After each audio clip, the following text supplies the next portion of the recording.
네, 부천시 갑 국민비타민 서영석 의원입니다.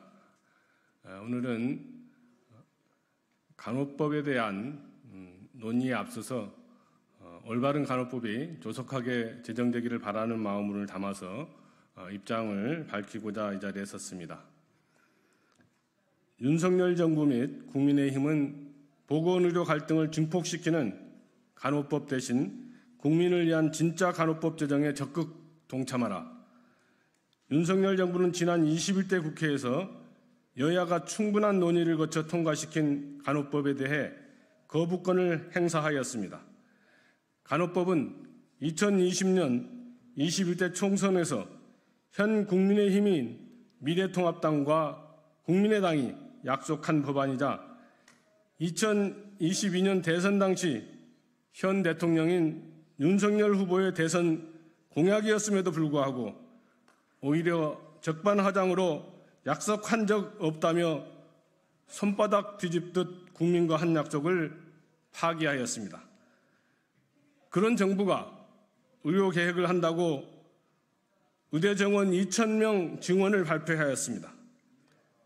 무책임한 발표가 초래한 의료 공백 사태는 5개월째 지속되고 있고 현장을 이탈한 전공의들은 돌아오지 않고 있습니다. 정부의 무책임과 무능력으로 암 환자, 중증 환자, 난치성 환자 등 국민의 생명이 위협받고 있습니다. 의료 대란은 해결될 기미가 없고 갈등은 점점 증폭되고 있는 실정입니다.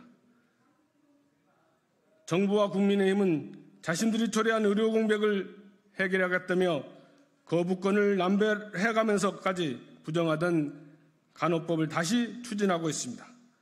그러나 그들이 제시한 간호법은 의료 대란에 이어 대한민국 보건의료계를 또 다른 갈등의 소용돌이에 몰아넣고 있습니다.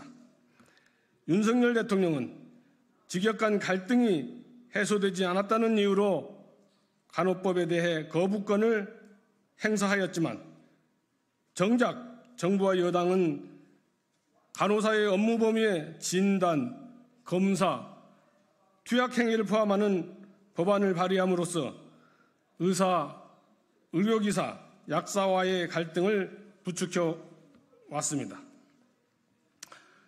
대표적으로 현행 약사법에 따라 의약품의 조제, 판매, 복역, 지도 등의 약에 관한 업무는 약사를 통해 이루어지도록 하고 있습니다.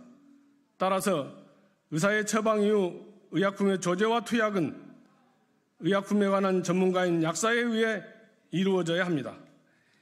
이 사실을 누구보다 잘 아는 정부와 여당이 간호사 업무 범위에 투약을 포함시킨 것은 교원영색으로 간호법을 추진할 것처럼 말은 하지만 실상은 환자의 안전과 의료 서비스의 총체적 혼란을 초래하겠다는 것과 다름없습니다.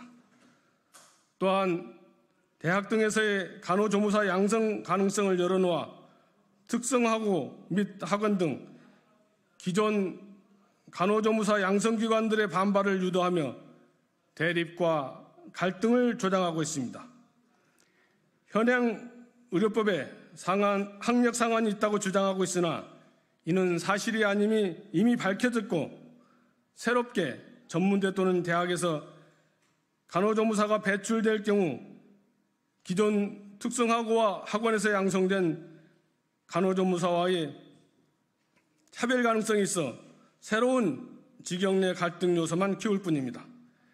결론적으로 민주당이 추진하고 있는 간호법의 취지는 다양한 영역에서의 수준 높은 간호 혜택을 제공하기 위함입니다. 그러나 지난 21대 국회 말 간호법에 대해 거부권을 행사하고 민주당의 간호법 재추진을 입법 테러라며 극렬히 반대했으면서 21대 국회 말에는 총선을 위해 그리고 22대 국회에서는 의정 갈등 해소를 위해 간호법을 발의한 것은 정부와 국민의힘이 올바른 간호법 제정에는 관심이 없고 자신들의 이익과 목적을 위해 간호법을 이용하고 있다는 방증입니다.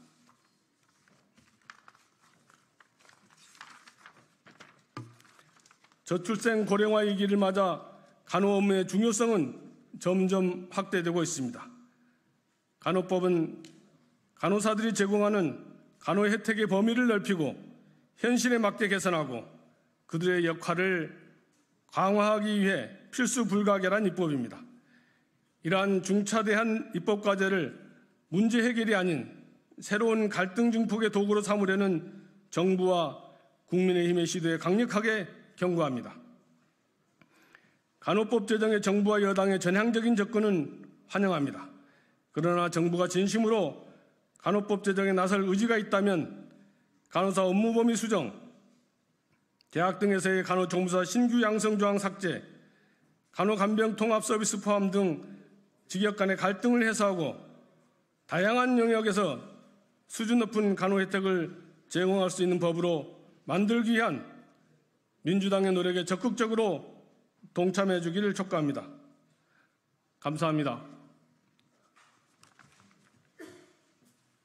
네, 알겠습니다.